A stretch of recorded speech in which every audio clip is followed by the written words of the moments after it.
Good evening and thanks for joining us. Abner has the night off. Well, fire rages on in central Texas, where hundreds more homes have crumbled today. Officials now say the number of structures destroyed in the Bastrop County fires has doubled to include about 1,400 homes. Nearly 45 square miles are already blackened by destructive wildfires, and authorities say they still have just 30% of the blaze contained.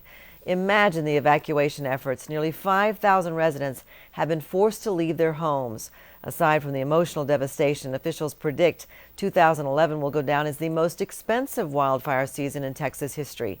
The Texas Forest Service says it has already cost more than $61 million to fight these flames, and that price tag is still climbing.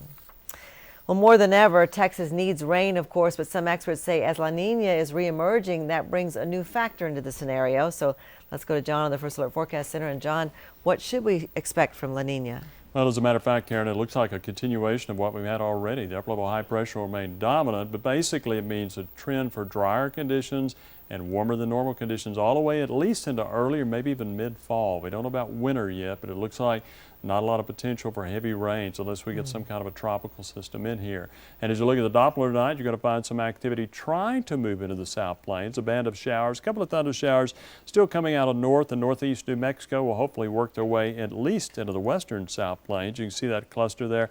A couple of lightning strikes. That activity is diminishing, but at least it's headed our way. Tonight's temperatures have been very nice. We've actually got some cool 60s now, up from Muleshoe to up around Tuia, 70s in Plainview and Lubbock to some mid-70s south. So temperatures are headed down. I expect another mild morning, clouds in the area throughout the day tomorrow, and a slight chance of rain tomorrow, at least light rain, Karen. All right, thank you, John. And taking a look at national news this evening, President Obama is asking Congress to approve a $450 billion plan, which he says will create millions of jobs and boost the American economy. In a televised address this evening, the president went before a joint session of Congress seeking their approval on what he is calling the American Jobs Act. The American Jobs Act answers the urgent need to create jobs right away. But we can't stop there. As I've argued since I ran for this office, we have to look beyond the immediate crisis and start building an economy that lasts into the future. An economy that creates good, middle-class jobs that pay well and offer security. Obama's plan asks for funds to build schools, demolish vacant housing, and help the states hire more police and more teachers. In addition to creating jobs, the president is suggesting that his plan would pay for itself. But West Texas Representative Randy Neugebauer disagrees with Obama. In a statement released earlier tonight, the congressman says President Obama hasn't gotten the message that Americans don't want more spending. He adds that since President Obama's 2009 stimulus, nearly 2.3 Americans have lost their job. Now, if you'd like to read Congressman Neugebauer's full statement, just go to KCBD.com. Here at home today, the Lubbock City Council approved a list of tax and rate hikes as part of its new city budget by a vote of 6-1, with only Floyd Price saying no. The budget includes a $2 per month increase in monthly water bills for those on a 3/4-inch meter, with an even bigger increase for those on a 1-inch meter. Garbage goes up $1.50 per month, and stormwater goes up $2 a month. In addition, the new budget will affect property taxes. It means the average Lubbock homeowner will pay about $30 more for taxes this coming year. Councilman Price said this was the first time in 8 budget voting sessions that he has voted against the budget. These are tough decisions to have to make, but at the end of the day, we have to adopt a budget today. We've got one that not everybody likes. Not everybody likes every part of it. But I'll assure you that right now it will keep the services going in this city. Todd Klein made a motion to stop the increase in city bus fares, but it didn't pass. As a result, the budget as it is means a 25-cent city bus fare increase as well as a $1 city access increase round trip. You can read more about the budget increases on our website. Just go to kcbd.com. And speaking of budgets, some tough decisions are to be made in Garza County regarding taxpayers there and law enforcement. KCBD News Channel 11's Abby Reed just returned from Garza County, where commissioners held a public hearing on this evening, and she has more. Abby? Well, Karen, the Garza County commissioners are working to finalize their budget for the new year, and they're proposing increasing the tax rate there from 36 cents to 37.8. Commissioners say they're also having to make some big cuts, especially to the Garza County Sheriff's Department. Now, here's what they are proposing. They would like to eliminate one deputy from their department, which currently has 6, plus the sheriff. They're also proposing eliminating 3 jailer positions from the jail there. It's pure economics. It is what we will be able to afford with the services we provide other entities. In post, you're talking 4,000 people. It's real easy to know 30, 40, 50% of everybody. And it's just hard to see your neighbor go and lose his job. Now, a little background, there is no police department in the community of Post, which means the Sheriff's Department is the only source of law enforcement there.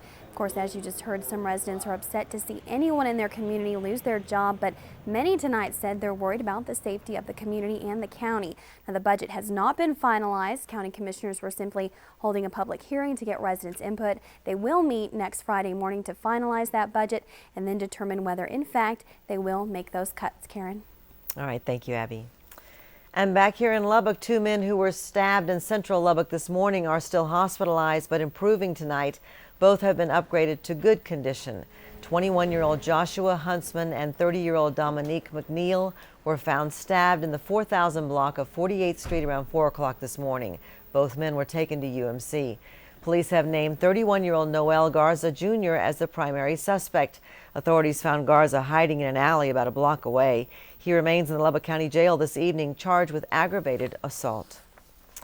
And there is new information emerging about a recent drug bust in Lubbock. Today, police released the names of 3 people arrested earlier this week in the 500 block of 38th Street. 28-year-old Kayla Hill and 21-year-old Jacob Vargas have been charged with possession of a dangerous drug. 27-year-old Crystal Canales was also arrested during the raid. She has been charged with possession of drug paraphernalia. And while transporting a patient today, paramedics had to call a separate ambulance after their vehicle was involved in a wreck. It happened around 8:30 this morning near 49th in Indiana. The paramedics were not injured, but the driver of the car had to be taken to the hospital with moderate injuries. And tonight we're bringing you another Red Cross hero who will be honored tomorrow morning in the annual Breakfast of Champions. He is a Texas Tech student on a mission to better the world, one home at a time. KCBD News Channel 11's Tiffany Pelt joins us now with that story. Tiffany. Karen, at only 24 years old, this construction engineer student has taken it upon himself to help rebuild Haiti after their devastating earthquake more than a year ago. But his mission is far from over. Whenever I heard about the earthquake in Haiti, I just knew that I could use my skills. I just knew in my heart that I needed to go down there. Josh Groves didn't waste any time and made plans just 3 months after the earthquake to spend his 2010 spring break in Haiti with his uncle, handing out supplies. I was just like really overwhelmed because 300,000 buildings went down. So just seeing that city and just like crumbles everywhere, and then so many people. You know, so there's like 4 million people around all this rubble. His mission was to not only rebuild Haiti, but to teach them how to build on their own. I just knew that if I built one house for one Haitian, like one Haitian family, it would like totally change their life. His first mission, plywood on cinder blocks. Helping to build an orphanage. I just hired like some local Haitian teenagers and just got them to help me like dig and mix up concrete and things like that. And a few trips later, he brought back a team to build a church. Just really cool to go back and see that there is a new church for those people and they have like a source of hope. I'm trying to figure out, you know, how to help the people and give them better houses. So whether it's going through that church and like teaching some construction classes or getting students from Tech involved and getting them to come down and design houses and just work alongside the Haitians. He's been a total of 6 times, but his work isn't done. He plans to build homes and orphanages in Haiti over the next 15 years.